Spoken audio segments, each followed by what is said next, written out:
Muy buenas a todos, y en especial a usted, profesor Marco Antonio Gallina. A continuación, con mi compañera María Fernanda Timana Cubas y quien les habla, Rosendo Mercedes Maldonado, emplearemos una entrevista para reportar todo lo aprendido durante la sesión de la Eucaristía. Y empezamos con la primera pregunta, que dice así: ¿cuál es el origen de la fiesta de Pascua? En la Pascua, pues, encuentra la Eucaristía su raíz más profunda. La Pascua es el banquete anual en el que el pueblo judío celebraba en conmemoración de la liberación de Egipto. Esta liberación comienza con el paso de Yahvé por encima de las cosas de los israelitas, al tiempo que castigaba a los primogénitos de los egipcios. Este es el inicio del Éxodo, ¿no? Pero el Éxodo abarca la noche de la celebración, el paso del Mar Rojo y la alianza en el desierto.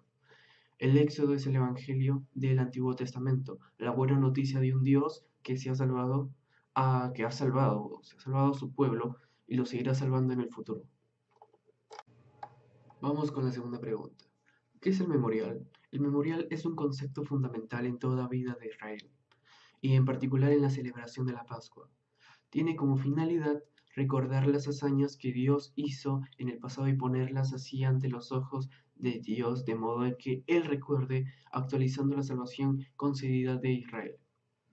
El memorial encerraba la doble dimensión de un Dios que colma a los hombres de sus bienes y de unos hombres que, pues, sintiéndose beneficiados por Dios, prorrumpen en alabanza y acción de gracias.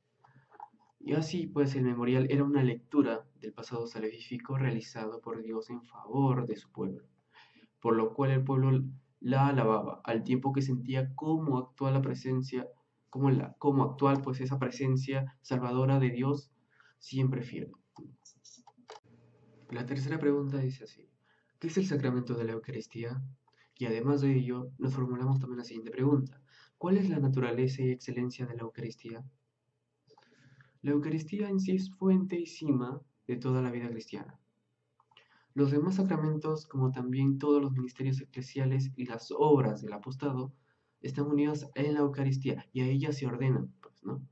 La Sagrada Eucaristía, en efecto, contiene todo el bien espiritual de la Iglesia, es decir, Cristo mismo, nuestra Pascua, ¿no? La Eucaristía, pues, significa y realiza la comunión de vida con Dios y la unidad del pueblo de Dios por la que la Iglesia es ella misma. En ella se encuentra a la vez la cumbre de la acción por la que en Cristo Dios santifica al mundo, ¿no? Al mundo entero, y del culto que en el Espíritu Santo los hombres dan a Cristo y por el Padre. Continuando con la siguiente pregunta, nos dice: ¿cómo se realiza el rito de la misa? Cuando se asiste a misa, lo primero que se hace es, pues, la reunión, que significa iglesia, eclesia, del griego, pues, que va a venir de la asamblea reunida. Primero se ve la entrada del sacerdote, que va a empezar con gestos propiamente de él, que va a ser una genuflexión y beso al altar.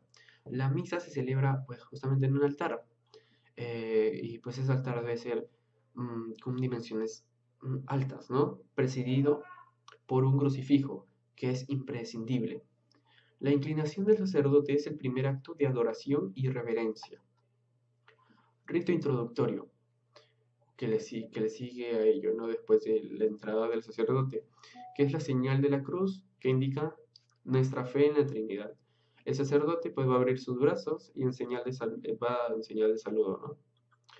Las frases que pronuncia significan la unión entre el sacerdote y el pueblo. El Señor, y al final se menciona por parte del pueblo y con tu espíritu. Después del rito introductorio siguen los actos penitenciales. Acá el sacerdote junta las manos en señal de humildad. Se hace el primer silencio de la misa, silencio de reflexión ante la invitación del sacerdote a arrepentirnos, y a ello estos actos concluyen después de haber manifestado una actitud de humildad. Y finalmente sigue el gloria. Ese gloria, pues, canto de alabanza, que es todos los domingos excepto los de Cuaresma y Adviento. A ello posterior a ello le sigue la oración colecta, petición a Dios. Antes de rezarla se hace el segundo silencio, oración principal de la misa y dirigida al Padre. Finaliza con una invocación a la Santísima Trinidad y el fin del rito introductorio será aquí. Luego viene la liturgia de la palabra, que se lleva a cabo en el ambón, es el lugar propiamente donde va a hablar el sacerdote, ¿no? En la misa diaria hay una sola lectura, solamente. Los domingos y días de fiestas hay dos lecturas. La primera generalmente del Antiguo Testamento y la segunda es tomada generalmente de hechos, cartas y pues justamente propios del Nuevo Testamento, ¿no? Entre la primera y la segunda se recita el Salmo responsorial, parte de canto y parte de meditación. En esta parte los fieles permanecen sentados con una actitud de tensión para que la palabra los alimente y fortalezca, ¿no? Dios habla, hay que escuchar con veneración. Sigue el aleluya, ese aleluya pues que es un canto de alegría, preparación para el evangelio justamente, ¿no? Donde hay hay movimiento en el altar y por el cual también el sacerdote va al ambón, ¿no? El evangelio. Antes de su lectura, el sacerdote junta las manos y con gran recogimiento dice: Purifica, Señor, mi corazón y mis labios para que pueda anunciar dignamente tu evangelio. Luego a ello sí se escucha con atención y con las debidas disposiciones, pues humildad, atención y piedad. Se depositará en el interior de cada fiel una nueva semilla, sin importar cuántas veces se ha escuchado el mismo evangelio. Siempre habrá algo nuevo en ello, ¿no? Después la homilía, que es importante para la vida práctica de los fieles. En la lectura de la Sagrada Escritura, que donde habla Dios, en la homilía habla también la Iglesia. Hay que escuchar con una actitud activa. Si no hay homilía, debe haber un silencio meditativo después del Evangelio. El credo. Pues aquí el credo pues va a significar nuestra profesión de fe, ¿no? Solo se reza en domingos y días festivos. La oración de los fieles también le siguen son todas esas oraciones con son de petición, ¿no? Su finalidad es pedir a Dios por las necesidades de la iglesia. Luego de ello viene la liturgia de la Eucaristía. O sea, aquí la preparación de las ofrendas, los fieles las llevan al altar, ¿no? Se tiene aquí el pan y el vino, se va a recoger la limosna y el sacerdote prepara el altar. Luego, el ofrecimiento del pan y el vino. El pan y el vino justamente acá se ofrecen por separado. El lavatorio de manos, donde expresa su deseo de purificación y limpieza interior. Y la oración sobre las ofrendas, donde el sacerdote abre los brazos. Justamente aquí dentro de la liturgia eucarística comienza con el prefacio, que es un canto. Es una exhortación a elevar los corazones dejando todo lo mundano porque en unos momentos Dios se va a hacer presente. Sigue con la anamnesis para recordar la conmemoración del ministerio pascual. Y luego a ello después, pues viene la invocación del Espíritu Santo o epíclesis. Al poner al sacerdote las manos sobre el cáliz, es el momento justamente donde, pues para que los fieles se arrodillen. Luego la plegaria eucarística, que comienza con el Padre Nuestro. Sus 7 peticiones toman un sentido especial cuando se recita ese poder sentirse hijos de Dios, y la cual también contiene todo lo que se da en el sacrificio de la misa. Las oraciones por la paz, que se pide la paz en la oración que enlaza con el Padre Nuestro y la que enseguida se dirige a Cristo. Cuando se da la paz, pues justamente se debe tener una verdadera disposición a ello. La fracción del pan. El sacerdote parte la hostia consagrada en 3. Se invoca al Cordero de Dios, que es el que quita el pecado. La recepción del sacramento, la comunión. Si no hubiera comunión, la misa sería incompleta. El sacerdote comulga primero y luego a ello la distribuye a los fieles. Después el rito de purificación. Luego de haber distribuido la comunión, se limpian o purifican los objetos sagrados. La acción de gracias. Ese elemento pues justamente es elemental justamente detenerse en un momento para dar gracias a Dios que está dentro de los que han recibido y agradecerle todos los beneficios recibidos desde de haber una postura de recogimiento. Después la oración post-comunión, que se recita y se relaciona la liturgia con la comunión. Luego el sacerdote despide a los fieles y les da su bendición, ¿no? Y por último, esa sería pues la explicación, cómo se desarrolla el rito de la misa, la Santa Misa. La siguiente pregunta nos dice, ¿quiénes son el ministro y el sujeto? Y además, ¿cuál es la materia y la forma? Pues aquí nos detenemos en el ministro. El ministro, pues solo el sacerdote válidamente ordenado en ministro capaz de confeccionar el sacramento de la Eucaristía, actuando en la persona de Cristo, ¿no? Y acá el sujeto de la recepción eucarística será pues todo bautizado y pues a eso es sujeto capaz de recibir válidamente la Eucaristía, aunque se trate de un niño. Para la recepción lícita o fructuosa del sacramento se requiere lo siguiente, ¿no? El estado de gracia, saber a quién se recibe, la intención recta y el ayuno eucarístico. La materia. La materia para la confección de la Eucaristía es el pan de trigo y el vino de la vid. Para la validez del sacramento se precisa lo siguiente, ¿no? Que el pan sea exclusivamente de trigo, amasado con harina de trigo y agua natural, y cocido al fuego. Para la licitud del sacramento se requiere que el pan sea ácimo, que al vino pues se le añadan unas gotas de agua. Y por último la forma, que son las palabras con las que Cristo instituyó pues este sacramento, ¿no? Este es mi cuerpo, este es mi sangre. La siguiente pregunta dice lo siguiente. ¿Cuáles son las profecías de la Eucaristía? Esto justamente referenciado a lo de Malaquías. El libro de Malaquías contiene una profecía referente a la oblación pura sacrificada en todo lugar, en la cual la tradición patrístico-teológica, incluso el Concilio de Trento, ha visto una clara prefiguración de la Eucaristía.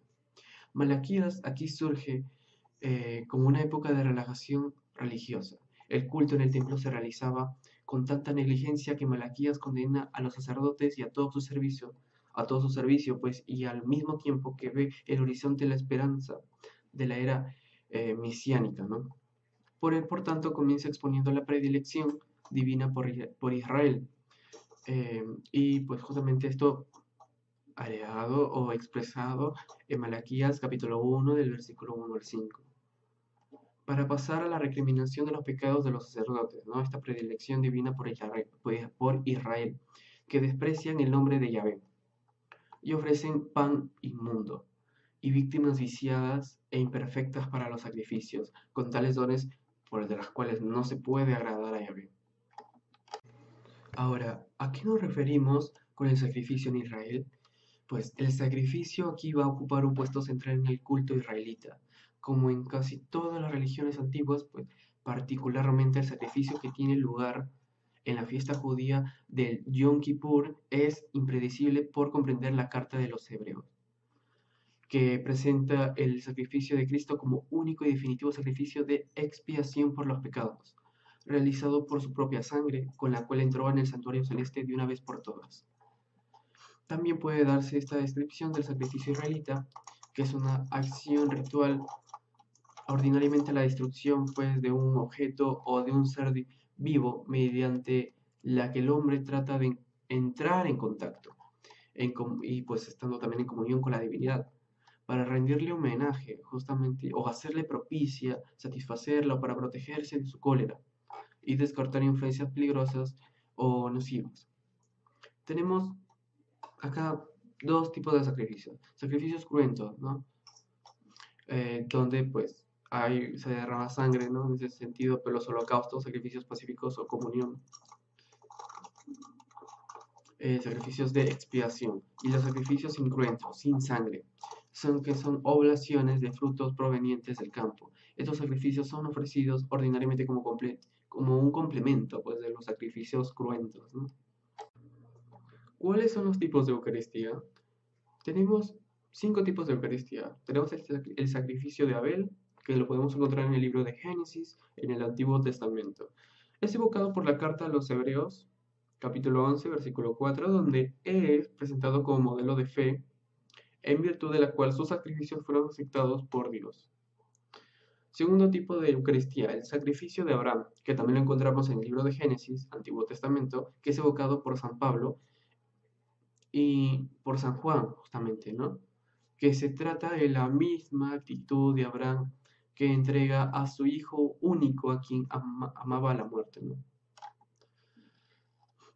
Otro tipo, o el tercer tipo de Eucaristía que podemos encontrar es el sacrificio de Melquisedec, que también está en el libro de Génesis, Antiguo Testamento, ¿no? Que es evocado por la carta a los Hebreos, capítulo 5, que se puede encontrar justamente en el capítulo 5, en la carta de los Hebreos, eh, versículos del 6 al 10, donde ve en Melquisedec, pues, un tipo de Cristo.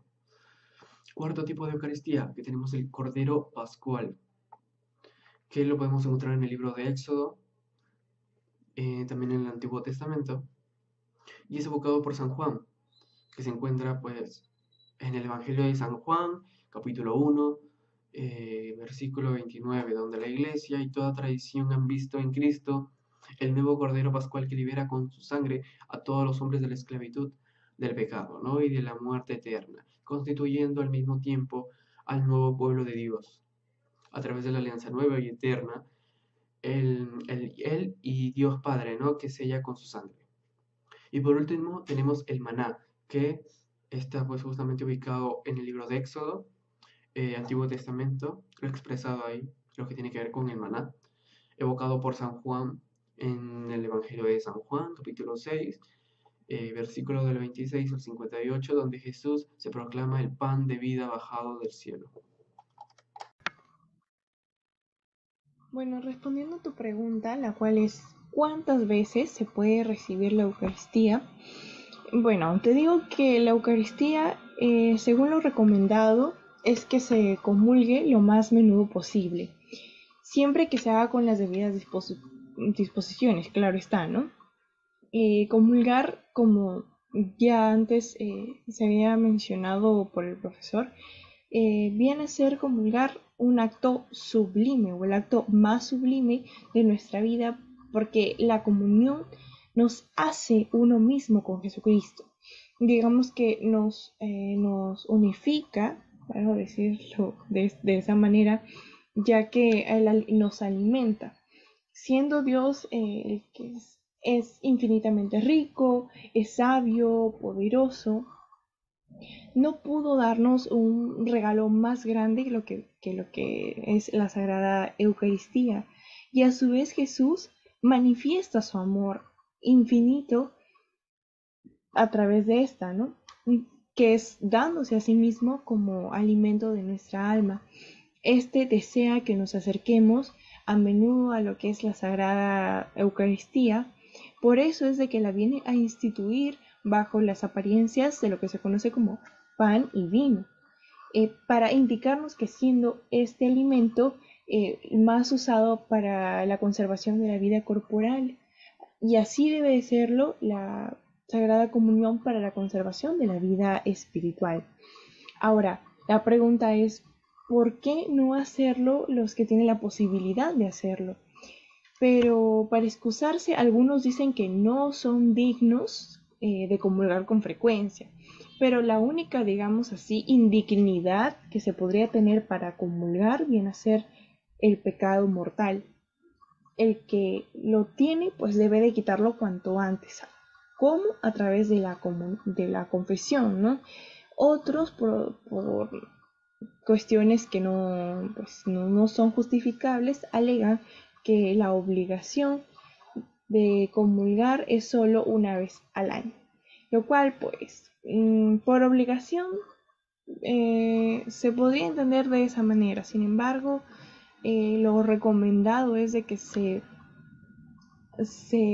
reciba a Cristo o se comulgue diariamente, ya que mientras más alimento de Dios, pues más nos santificamos, más demuestra nuestro interés para llegar al cielo y a su vez estar limpios y a su vez preparados ante cualquier situación en que Dios venga o tome la decisión de venir desde el cielo y que se cumpla lo que dicen las Sagradas Escrituras, ¿no?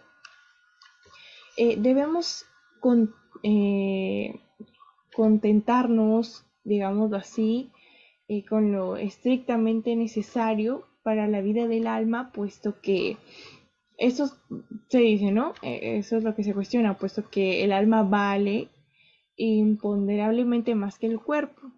Nuestro Señor Jesucristo, la Santa Iglesia, nuestro propio interés nos van a estimular a comulgar diariamente o lo más menudo posible, ¿no? También debemos saber, obviamente, cuáles son estas ventajas de comulgar frecuentemente.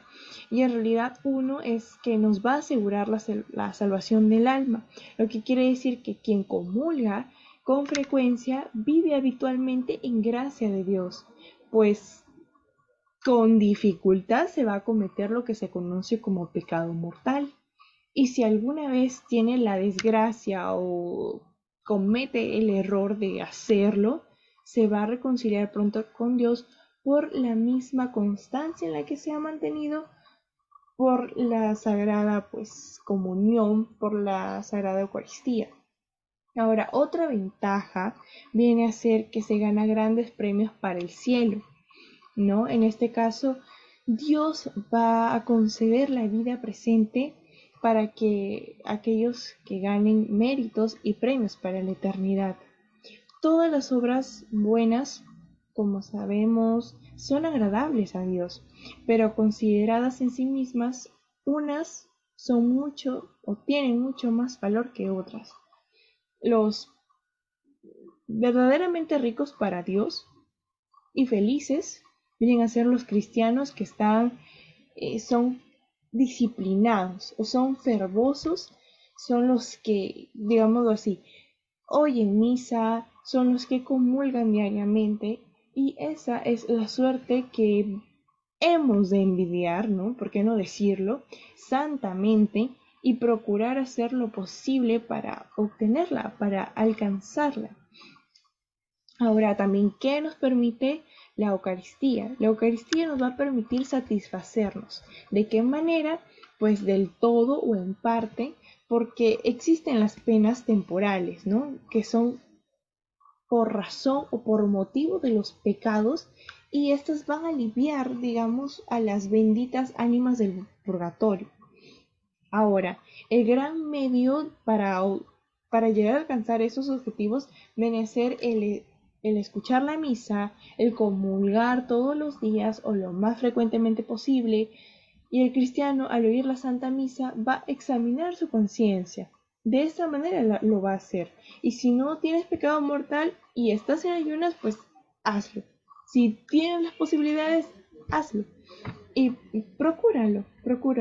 Si estás en pecado mortal, lo que puedes hacer es confesarte y acercarte a la Sagrada Comunión, ya que ya te arrepentiste por tus pecados y Dios te da la oportunidad de reconciliarte y empezar el camino del bien. La Eucaristía nos fortalece ante cualquier pecado. Ahora paso a la siguiente pregunta.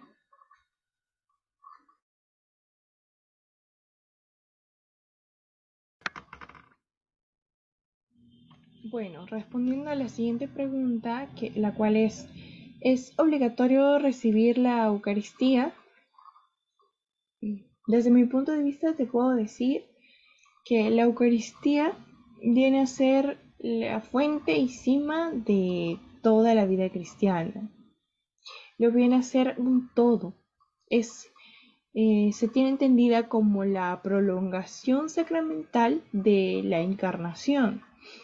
¿Y por qué digo esto? Porque pues Jesús al sacrificarse, pues en cada oportunidad en la que se presente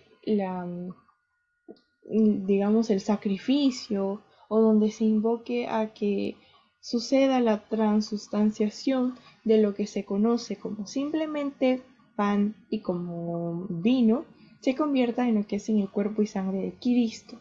Esto viene desde los años en los que Jesús empezó su vida pública y lo impuso, digamos, lo instituyó a partir de la existencia de los apóstoles, y ha sido de generación en generación, y ha ido avanzando a lo largo de los años y a lo largo del mundo, recorriendo el mundo, y es por eso que actualmente en nuestro país también se encuentra como parte de los sacramentos de la Iglesia Católica. Es por eso que tenemos una una religión católica aquí, ¿no? Entonces por eso la Eucaristía, como ya lo dije, viene a ser la prolongación sacramental de la encarnación. Viene a ser aquella actualización del sacrificio. ¿Por qué digo actualización del sacrificio? Porque Jesucristo, cada vez que, digamos, se invoca al Espíritu Santo, como dije, sucede la transustanciación. Jesús es el que convierte, viene a ser el ministro directo, ¿no? El que convierte el pan y el vino en el cuerpo y sangre de Cristo. Se actualiza, pero de manera incruenta, ya que el Viernes Santo, el día de la crucifixión, pues en esa oportunidad sí se, digamos, se realizó de manera cruenta, y los días en los que actualmente se celebra la Eucaristía se celebra de manera incruenta, ¿no? Sin nada de, pues, de dañar a Cristo, pero siempre sucede el sacrificio, se actualiza, es una prolongación sacramental, es la actualización del sacrificio redentor de Cristo. Ahora, es aquel, como decimos, como vine diciendo en la pregunta anterior, es el alimento y es la fuente del cuerpo místico, es una prenda de la vida futura. Mientras más alimentados estemos de Cristo, más vida tendremos en un futuro. Ahora, cuando vayamos al cielo. Ahora, todo el misterio cristiano está centrado en lo que se conoce como la Eucaristía. Es un misterio grande que hasta el momento no se logra descubrir, que sin embargo Jesucristo la instituyó por alguna razón, ¿no? Ahora, de aquí su necesidad para el cristiano. De esta manera que participa constantemente en ella, o debe de participar constantemente en ella, y no se puede entender en términos de obligación, sino más bien como necesidad, ¿no? Por eso decimos, es la prolongación sacramental de la encarnación, es la actualización del sacrificio, es una fuente y alimento del cuerpo místico, ¿no? No lo tenemos que ver como obligación, sino como una necesidad en sí. Y para ello, el mismo Jesús lo menciona. ¿Y dónde podemos encontrar eso? En las Sagradas Escrituras, en Juan capítulo 6, versículo 53, en el cual menciona que pues de verdad nos decía, no, si no coméis de la carne del Hijo del Hombre o no bebéis su sangre, pues no tendréis vida en vosotros. Eso es lo que el mismo Jesús dice. Entonces, por eso de esta manera no tenemos que verlo como una obligación, sino como una necesidad, porque al fin y al cabo Dios nos ha hecho libres para decidir lo que mejor nos parece. Sin embargo, Él trata de ir, como dicen, por aquellas ovejas que se le escapan, para que pues regrese, para que sigan el camino adecuado, para salvarlos, para que estén al lado del ser amado. Sin embargo, cada quien y cada cristiano toma por decisión propia la creencia que decida apropiada para, digamos, en ese momento lo que piensa, ¿no? Lo que considera adecuado, lo que va de acuerdo a su ideología, pero bueno, el tema aquí es de que, como dicen, no vamos a tener vida, el mismo Jesús dice, no vamos a tener vida en nosotros, por ende, pues, no lo tenemos que ver como una obligación, sino como una necesidad. Ahora, por otro lado, San Cipriano va a mencionar algo respecto a ello, que es también testigo de esta necesidad de la Eucaristía para el cristiano. Y él menciona, ¿no? Recemos todos los días para obtener este pan y recibimos cada día la Eucaristía como alimento de nuestra salvación. No queremos que nos obliguen a abstenernos de la comunión. Por otro lado, la Iglesia ordena, digámoslo así, ordena en su tercer mandamiento, en los mandamientos, claro, de la Iglesia, en los creyentes en la Iglesia, ordena en su tercer mandamiento que al menos una vez al año, y especialmente por Pascua de Resurrección, todo cristiano con uso de razón debe de recibir la Eucaristía.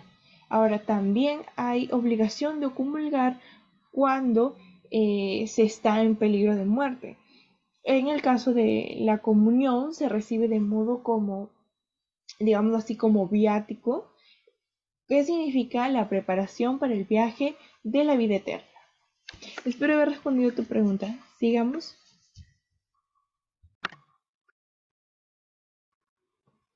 La siguiente pregunta es, ¿Cristo está presente en la Eucaristía? La presencia de Cristo en la Eucaristía es una presencia que va a desbordar o que va a ir más allá de aquellas limitaciones de la celebración. La Iglesia, al confesar o al decir que la Eucaristía es la carne de nuestro Señor Jesucristo, porque ha visto en ella una prolongación sacramental de la encarnación. Si bien es cierto, en los demás sacramentos está Cristo presente por su acción y su presencia dura tanto la acción sacramental que se celebra, pero en el caso de la Eucaristía viene a ser la encarnación misma de lo que se hace presente. Por la Eucaristía se puede decir entonces que Cristo está presente entre nosotros y no solo que actúa. Ahora decimos, tiene una presencia permanente. Sí, tiene una presencia permanente, pero se deduce de las mismas palabras que el mismo Jesús mencionó. El tomad y comed, esto es mi cuerpo. Y no tomad y comed mi cuerpo, destacando de forma, digamos, significativa la frase. Dice, esto es mi cuerpo, en la versión de la Última Cena, que también nos ofrece Pablo y Lucas, ni siquiera existe la invitación a comer, sino que Jesús dice simplemente esto es mi cuerpo. De esta manera, pues Cristo va a resaltar la peculiaridad de la presente, de la presente existencia de su ser en la Eucaristía, dando a entender que por sí misma posee una razón de ser y que va a desbordar, por lo tanto, los límites del sacrificio y del banquete. Por ello, también en lo que se conoce como el Concilio de Trento, va a afirmar que Cristo está presente en la Eucaristía, no solo durante la comunión, sino antes y después. Por tal motivo que en este sacramento no se deja de estar presente el Señor, digno de toda adoración, por el hecho de haber sido instituido para ser comido y bebido. En ese sentido, la Eucaristía es la perenne Navidad, el eterno Immanuel, la prolongación sacramental de la Encarnación, como ya lo expliqué en la anterior pregunta. Ahora, también mencionamos que tiene una reserva permanente.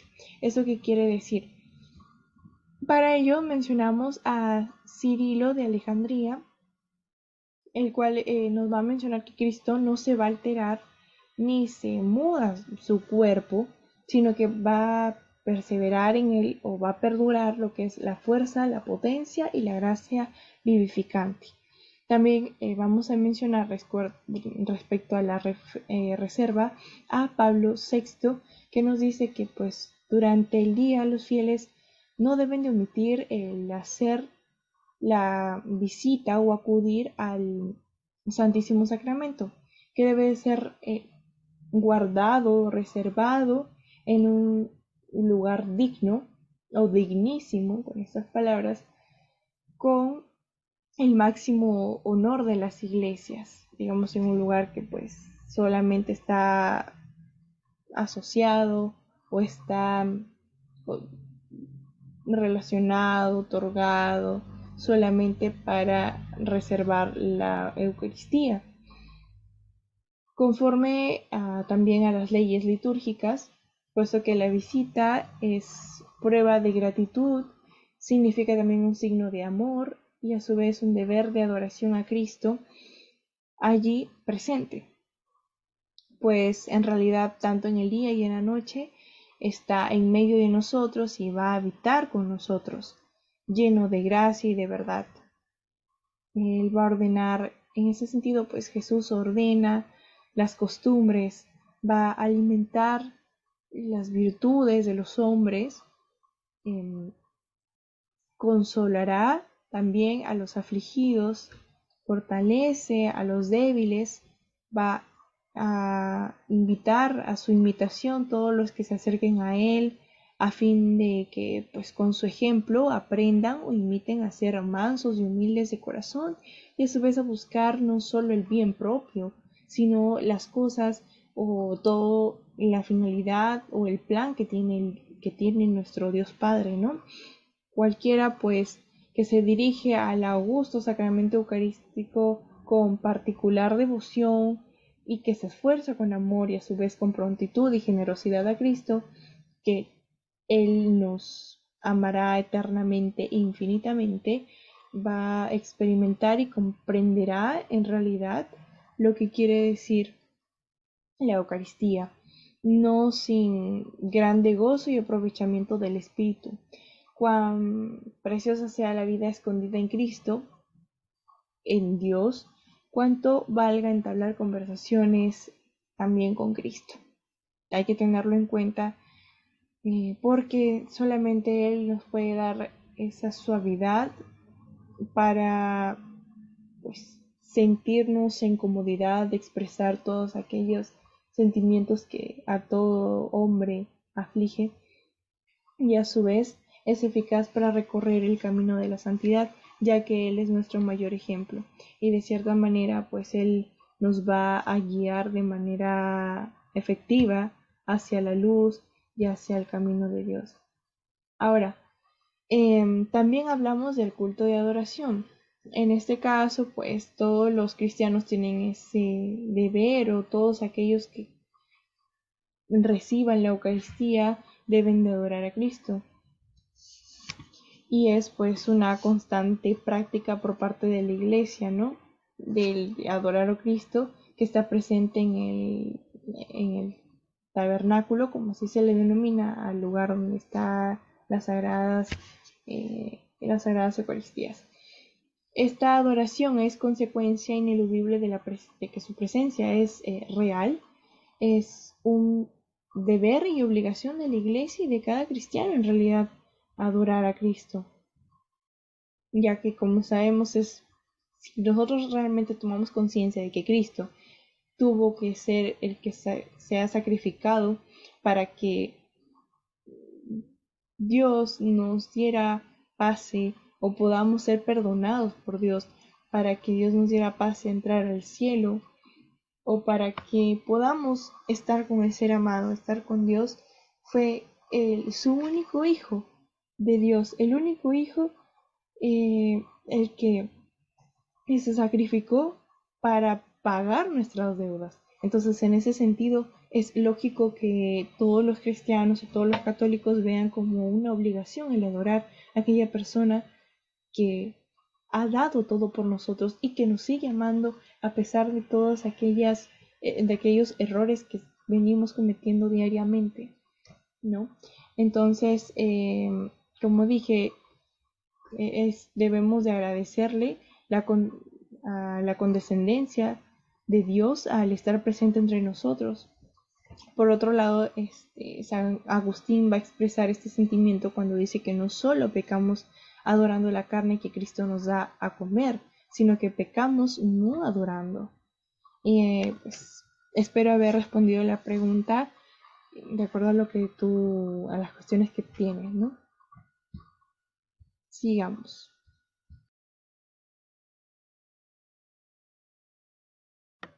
Bueno, continuando con la siguiente pregunta respecto sobre los efectos de la Eucaristía.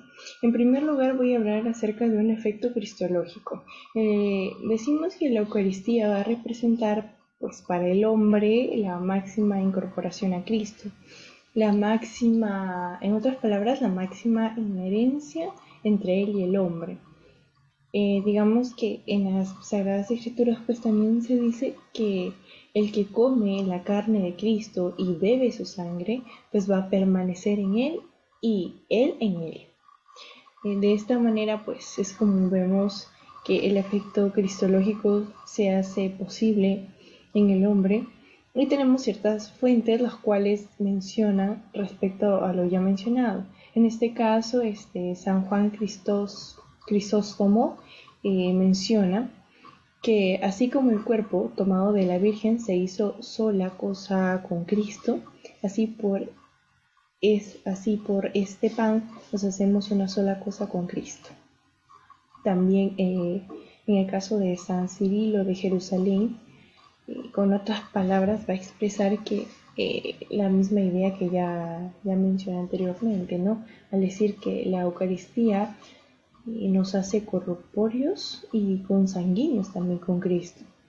Por otro lado, tenemos la postura de San Agustín, el cual finalmente nos menciona que tiene aquella cierta expresión según la cual el que va a comulgar va a asimilar, más que en sí asimilar a Cristo, Cristo es el que asimila al que comulga. Bueno, también encontramos lo que menciona el Concilio de Florencia. En este caso dice, el efecto de este sacramento viene a ser la adhesión del hombre a Cristo. Por ende, tal sacramento, en aquellos que lo reciben dignamente, aumenta la gracia y produce todos aquellos efectos que la comida y la bebida naturales realizan en la vida sensible, pues sustentando, desarrollando, reparando, deleitando. También, según lo que menciona Trento, menciona que el Señor quiso que se recibiera este sacramento, que fue voluntad de Jesús durante su vida pública, con el que fueran alimentados los que viven la vida de Cristo. Dijo, el que come, el mismo Cristo menciona, ¿no? El que come vivirá por mí. También encontramos como segundo efecto al efecto eclesiológico, donde la Eucaristía va a simbolizar la unidad de la Iglesia y a su vez la Iglesia decimos que hace la Eucaristía y la Eucaristía hace la Iglesia. En cuanto a lo que nos referimos a ello es que la Eucaristía de otra manera viene a significar el fundamento de la Iglesia. A su vez, esta es el sacrificio de Cristo por la Iglesia y para la Iglesia. Ahora, por la Eucaristía viene a ser que nosotros nos incorporamos a Cristo formando el cuerpo místico en plenitud. Como otro punto, decimos que viene a ser la Eucaristía el sustento de la Iglesia. También es la cumbre de la vida cristiana y pues es el centro de la Iglesia local. Por otro lado, ya vimos el efecto cristológico y eclesiológico y por ende vamos a ver al tercer efecto, el cual es el escatológico, en el cual el cuerpo de Cristo viene a ser el germen de resurrección, pero entendamos la palabra germen de una manera positiva y benefactora. El cuerpo de Cristo es el alimento para nuestra alma.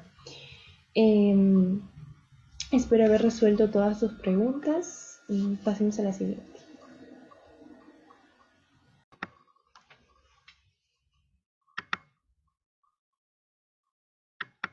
Claro, por mí encantada explicarte acerca de los frutos de la Eucaristía. En primer lugar, te voy a hablar acerca de un fruto general, el cual por el simple hecho de ser miembro de la Iglesia, cada fiel pues va a asistir o no a la celebración. A su vez puede participar de los beneficios de la Eucaristía. Por otro lado, la Eucaristía viene a ser un bien común que se le ofrece por toda la Iglesia, ¿no? Viene a ser un modo de actualizar la obra redentora de Cristo. Volvemos a replicar, venimos a conmemorar el sacrificio de Cristo realizado por hace muchos años o siglos atrás para la salvación del mundo. Viene a ser, como dije, la obra redentora de Cristo entre nosotros y eso no puede quedar sin consecuencias para toda la Iglesia. Viene a ser un fruto que alcanza a toda ella, tanto vivos y difuntos. El caso de participar en la Eucaristía es prácticamente redimir al mundo en la forma más eficaz. Eso es en el primer caso. En el otro caso es el fruto particular o ministerial, el cual pues el sacerdote puede aplicar la Eucaristía por una determinada intención. Viene a ser el dispensador de los ministerios de Dios y va a pertenecer a él el ofrecer sacrificios y determinar lo que es la intención por la que ofrece la Santa Misa. También vamos a encontrar el fruto especialísimo, en el cual el sacerdote, en virtud de una acción ministerial, por así decirlo, estará unido a Cristo sacerdote de una forma especial y vincular. A él se le debe, digamos, la actualización aquí y ahora del sacrificio de Cristo, y él es el primer beneficiado de ello, ¿no? Es por eso que nosotros observamos normalmente que en la celebración de la misa el primer beneficiado viene a ser de recibir el cuerpo de Cristo, viene a ser el mismo sacerdote, que pues va luego a entregar el cuerpo de Cristo a todos los asistentes, a todos los cristianos, a todos los creyentes. Ahora, también se da el caso del fruto especial, en el que pues el que se desprende de la participación de los fieles en la celebración depende de la mayor o menor intensidad de la misma, pero de suyo es superior al fruto general que todos los fieles perciben de la misa, porque el fiel que participa en la misma ejerce de hecho su sacerdocio bautismal, ofreciendo activamente. El fruto puede aumentar naturalmente mediante la comunión, que es la máxima participación en el sacrificio eucarístico. Bueno, siguiente pregunta, por favor.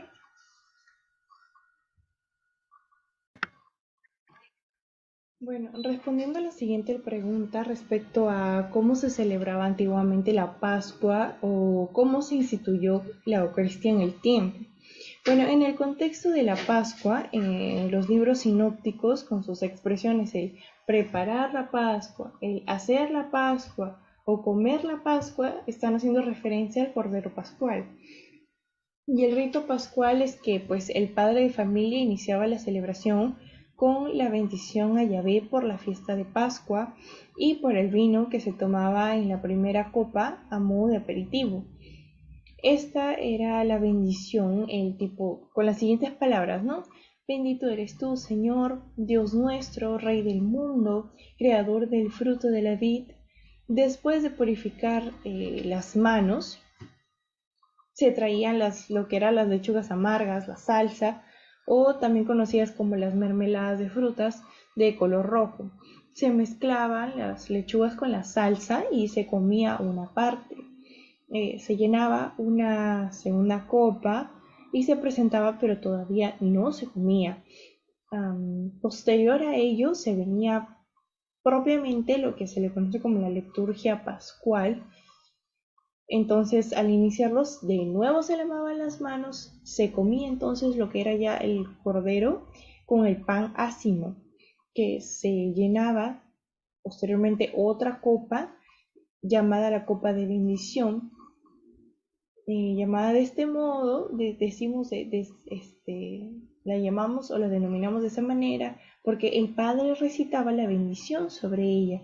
Todos bebían esta tercera copa y se llega así a la cuarta copa y se recitaba la segunda parte de Ayel y se bebe ya esta copa y con ello se señalaba el final. Bueno, ahora en el caso de la institución de la Eucaristía, digamos, en los evangelios de San Marcos, por ejemplo, menciona que mientras comían, tomó pan y bendiciéndolo lo partió. Se lo dio y dijo: tomad, este es mi cuerpo. Tomando el cáliz, después de dar gracias, se lo entregó, y bebieron de él todos, y les dijo: esta es mi sangre, sangre de la alianza que es derramada por muchos. En el caso de San Mateo, en el capítulo 26, versículo de 26 al 28, mientras comían, Jesús tomó pan, lo bendijo, lo partió y dándoselo a los discípulos dijo: Tomad y comed, este es mi cuerpo. Y tomando el cáliz y dando gracias se lo dio diciendo: Bebed de él todos, que esta es mi sangre del Nuevo Testamento, que será derramado por muchos para remisión. En el caso del Evangelio de San Lucas, capítulo 22, versículo 19 al 20, nos dice que tomando pan, dio gracias, lo partió, se lo dio diciendo: Este es mi cuerpo, que es entregado por vosotros, haced esto en memoria mía. Así el cáliz, después de haber cenado, diciendo: Este cáliz es la nueva alianza en mi sangre, que es derramada por vosotros. En el caso de Pablo, capítulo 1, Pablo 1, Corintios 11, versículo del 23 al 25, nos dice: El Señor Jesús, en la noche en que fue entregado, tomó pan, y después de dar gracias lo partió y dijo: Este es mi cuerpo, que se da por vosotros, haced esto en memoria mía. Y asimismo, después de cenar, tomó el cáliz diciendo: Este cáliz es mi Nuevo Testamento en mi sangre. Cuantas veces lo bebáis, haced esto en memoria mía. Bueno, continuando con ello, procedemos a hablar de los hechos en el capítulo 2, versículo del 42 al 47, donde se va a manifestar que la Eucaristía es el fin de un proceso que comienza con la conversión y el bautismo. En el caso de la doctrina o didache, como se le conoce, se trata de la instrucción a los recién convertidos, en la que se explicaba la Sagrada Escritura a la luz del mismo cristiano. En el caso de la comunión o koinomía, implicaba la sociedad no solo espiritual, sino también material. Esto sí significa al mismo tiempo una comunión en el espíritu y en la fe, en el cuerpo y la sangre de Cristo y en el socorro de los pobres. El tercer caso es la fracción del pan, que es el sintagma técnico con el que se designaba la Eucaristía. Luego viene la oración y por último los Hechos capítulo 20 versículo del 7 al 12, mencionándonos que en sí esta reunión eucarística descrita como fracción del pan aparece con Troade, lo que es en Asia, el primer día de la semana, convertido el día del Señor. Es el día que se celebraba la asamblea cristiana. Espero haber respondido tu pregunta y pasamos a la siguiente. Bueno, respondiendo a la pregunta sobre qué es la Eucaristía en la tradición de la Iglesia, decimos que pues los testimonios antiguos en torno a la Eucaristía tienen un carácter social y colectivo. Las catequesis para los recién convertidos, lo que son las cartas dirigidas a los fieles, la liturgia, en la llamada epíclesis de las antiguas liturgias cristianas, se invoca a los logos o al Espíritu Santo para que se convierta lo que es el pan en el cuerpo de Cristo y el vino en la sangre de Cristo. Inscripciones funerarias, pinturas de catacumbas, defensas ante las herejías. Esta fidex o simples admite universalmente que después de la consagración del pan y el vino son el cuerpo y la sangre de Cristo. En el caso de la fracción del pan, es un sintagma técnico que se le da o se le designa a la Eucaristía. Pasó pronto junto con el bautismo a ser un rito característico de los primeros cristianos. Por ese lado, ellos creían en la absoluta sencillez que el pan consagrado era el cuerpo de Cristo. Los apóstoles y sus sucesores presentaban a los fieles el pan consagrado diciendo el Corpus Christi, y los fieles respondían con la palabra amén. La Eucaristía en sí era Jesús y nadie habló jamás de símbolo o figura. Por otro lado, la presencia real del cuerpo y la sangre en la Eucaristía es afirmada de forma constante e interrumpida en los escritos patrísticos. De la Eucaristía también se puede decir que es la carne del Señor en un sentido literal y propio.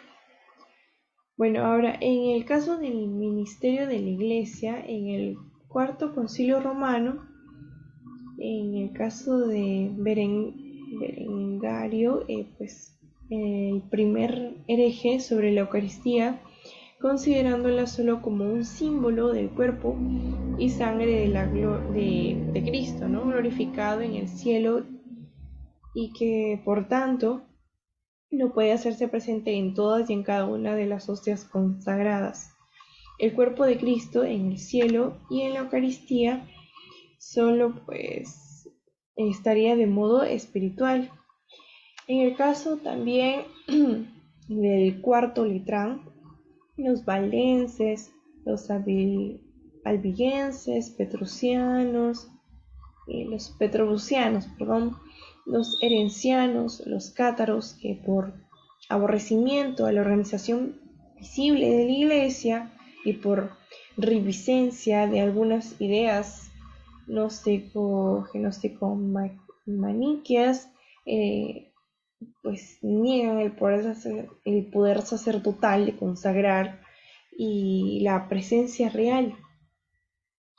Entonces, para combatir todos estos errores, el concilio definió oficialmente la doctrina de la transustanciación, la presencia real y el poder exclusivo de consagrar que posee el sacerdote ordenado ya válidamente, ¿no?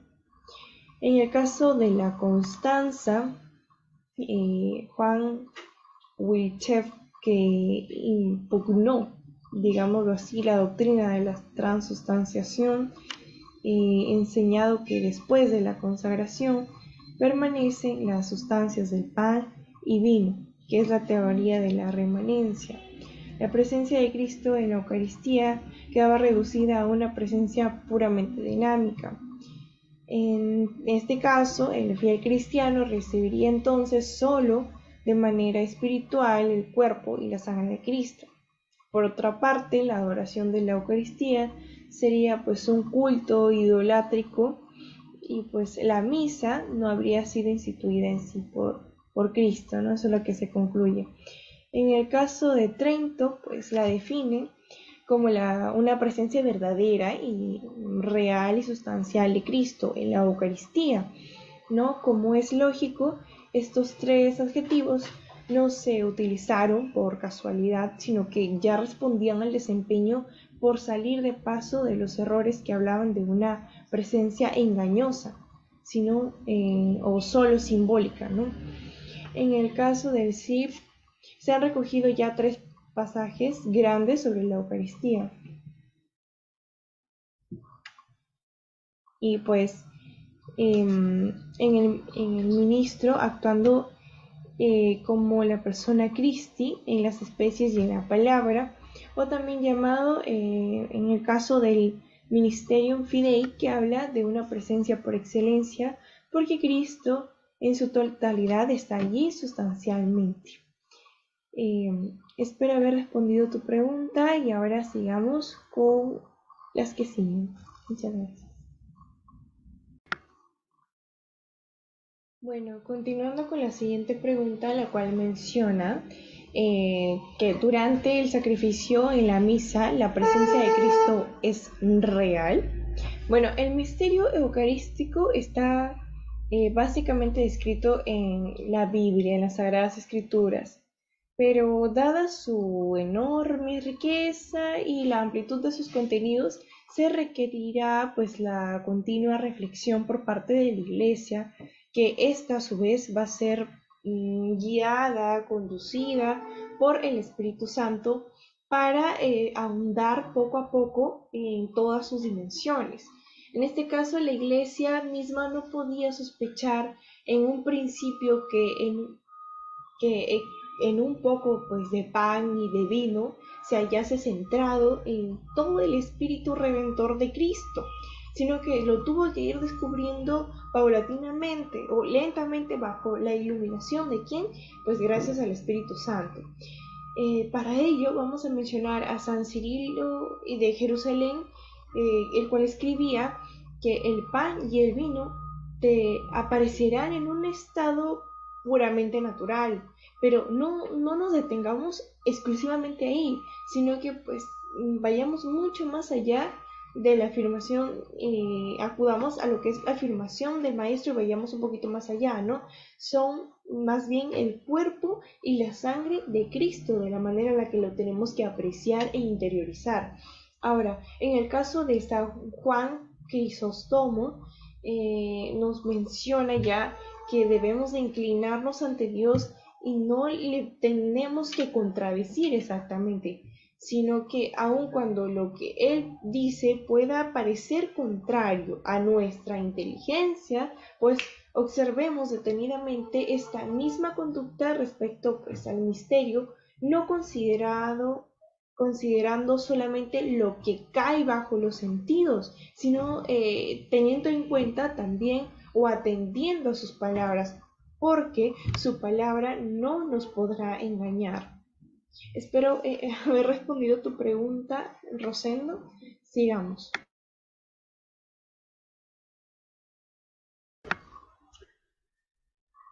Bueno, respecto a la pregunta correspondiente a si es que el sacrificio se repite en cada misa celebrada, en realidad recurrimos a lo que dice la Didache y para ello encontramos el primer testimonio de carácter sacrificial en la Eucaristía, la cual habla expresamente de la Eucaristía como un sacrificio que lleva al cumplimiento de la profecía de Malaquías.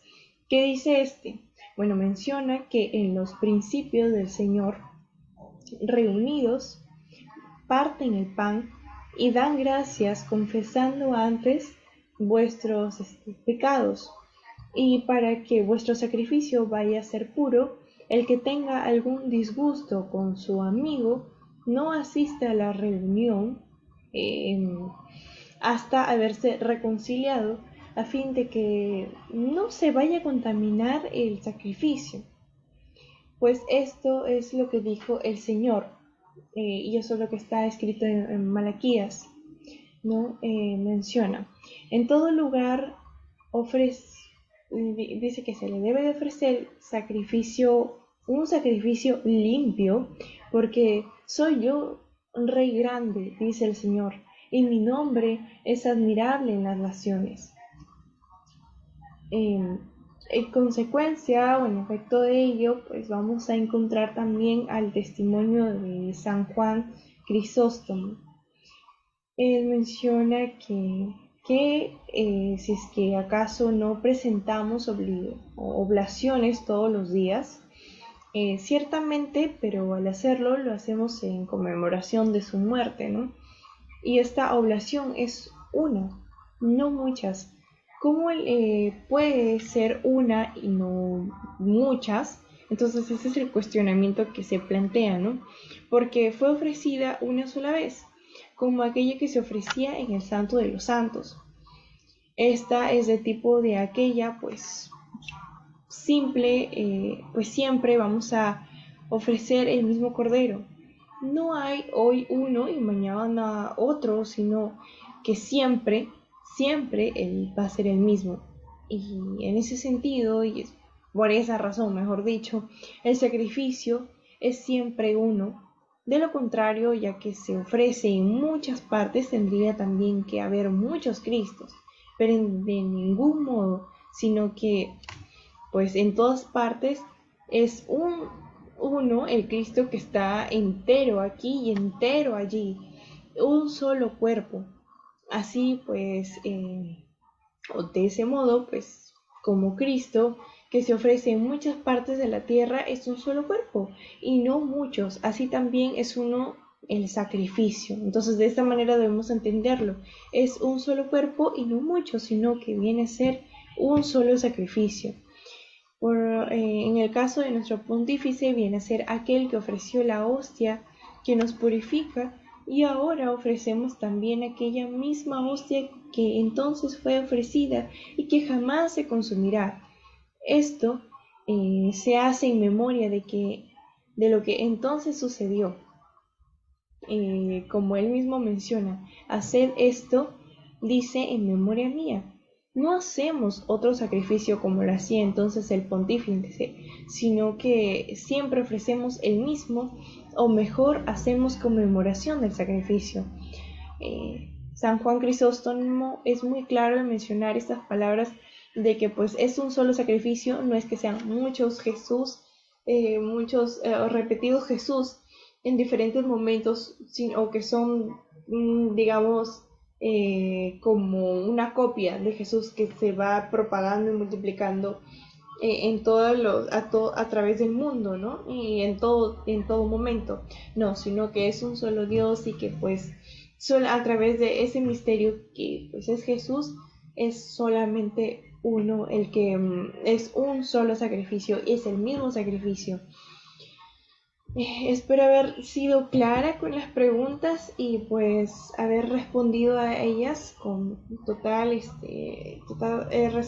respondido con total honestidad para que pues sea más comprensible el tema de la Eucaristía, ya que es un tema bastante amplio y que requiere bastante paciencia para poder comprenderlo. Hemos aprendido hasta aquí sobre los efectos de la Eucaristía, sobre si es obligatorio o no. Como ya sabemos, si es obligatorio, por lo menos una vez al año en Pascua de mayor importancia, ¿no? También debe de ser frecuente, de preferencia. Hemos visto diferentes preguntas que nos han ayudado a responder todos estos cuestionamientos sobre si es que es real el sacrificio de la misa. En breves palabras, si es real, se vuelve a repetir de manera incruenta el mismo sacrificio que Jesús realizó en la cruz para poder salvarnos del pecado, ya que nuestra deuda es inmensa, enorme e impagable por parte de nosotros hasta Dios. Sin embargo, Dios es tan misericordioso con los hombres que prefirió sacrificar a su único hijo para hacer posible nuestra salvación, ¿no? Nosotros tenemos que pues recibir la Eucaristía para estar con el ser amado. Es la fuente y la cima de toda la vida cristiana, ¿no? Por ese lado hemos aprendido muchas cosas, qué es la tradición de la iglesia o cómo empezó durante la tradición de la iglesia. Hemos estudiado diferentes doctrinas, además hemos mencionado ciertas citas bíblicas que nos ayudarán o complementarán para el entendimiento del mismo. Además hemos hablado sobre cómo se instituyó la Eucaristía en el tiempo, sobre cómo era la celebración pascual años atrás, sobre las copas, sobre el Cordero Pascual, la institución de la Eucaristía, como fue a través de ya un Nuevo Testamento con el paso del tiempo. Hemos analizado los diferentes capítulos, los diferentes versículos encontrados en el Nuevo Testamento para la institución de la Eucaristía, en el caso del Evangelio de San Marcos, San Mateo, San Lucas, y hemos revisado también el tema de los Corintios, ¿no? Ahora, ha sido un agrado total poder responder estas preguntas. Como ya mencioné, todo gracias también a la explicación de nuestro estimado docente, el cual pues ha sido favorable para nuestro aprendizaje. Si se repite el sacrificio, es el mismo sacrificio, y pues de este modo damos pues por terminada la entrevista. Ha sido de un agrado total, como dije, responderla por parte de ambos estudiantes, y les deseo que tengan una excelente velada durante este momento que han compartido con nosotros. Muchas gracias.